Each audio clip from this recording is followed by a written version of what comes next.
Hi guys, so I'm here with Bianca. I'm sure everyone knows Bianca, and we're here to find her next racket. Because what are you using right now, and what have you broken? How many have you broken na? Yung nasira ko recently was the Nano Flare 700 Pro. Okay. Yeah.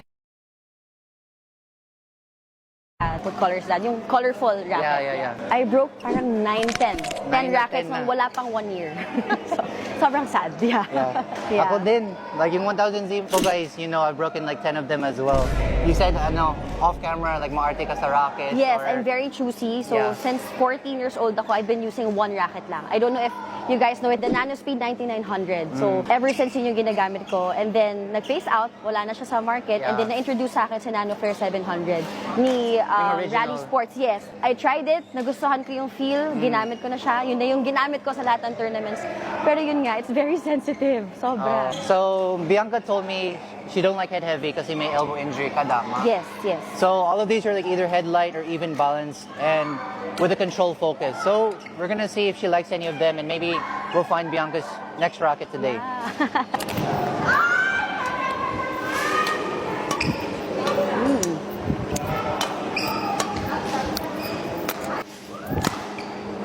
Okay.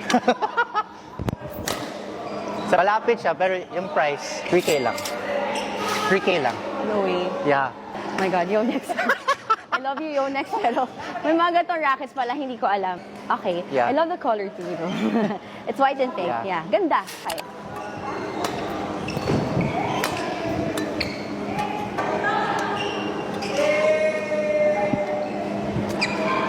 Well, hindi ko Smash mo masabi na? kasi medyo heavier siya sa feel yun ko lang. right now. Okay din siya. Sa control, mas gusto ko yun ito. Share ko yung for you, even balance.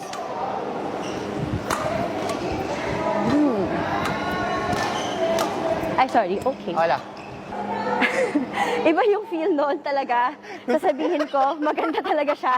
I will swear. That one, ito syempre ito, favorite ko pa rin. Same pa rin yung feel niya. Take off the plastic. Size! Shot. Okay. Ay, taas.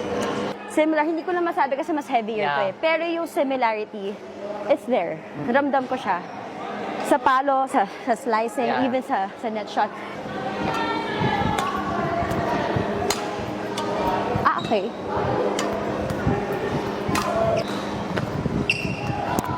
Whoop! Wait. Mas controlled ko yung shots ko kapag ito yung gamit ko. And so, sa Duora, may forehand side and may backhand side siya. Yeah, Alam mo yan, I know diba? this, Okay, yes. okay. Yung parang feel parang may sharper edge. Iba yung frame side. Yes. Yeah. Since hindi talaga ako maalam sa rackets, honestly. Pag tinanong ako, Coach, anong magandang racket na kunin? I don't know. I-feel mo siya. If you had to pick one today. This one.